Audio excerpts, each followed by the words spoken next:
অনেক টিচাররা স্টুডেন্টদের ভুল শিক্ষা দেন। স্যার, আমি লিসেনিংয়ে ভালো না, ভোক্যাব শিখো। স্যার, আমি স্পিকিংয়ে ভালো না, ভোক্যাব শিখো। স্যার, আমি রাইটিংয়ে একদম কাঁচা, ভোক্যাব শিখো। স্যার, আমি রিডিংয়ে কিচ্ছু বুঝি না, মাথার ওপর দিয়ে চলে যায়, ভোক্যাব শিখো। মনে হচ্ছে এক ভোক্যাব শিখলেই সব সমস্যার সমাধান। আসলে ব্যাপারটা তা না। ভোক্যাব হচ্ছে একটা মিথ।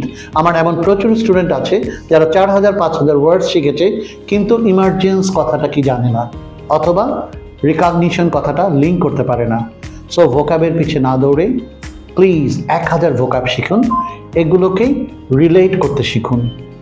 দেখবেন রিডিং, রাইটিং, স্পিকিং, লিসেনিং সবগুলো ঠিক হয়ে যাবে। Best of luck.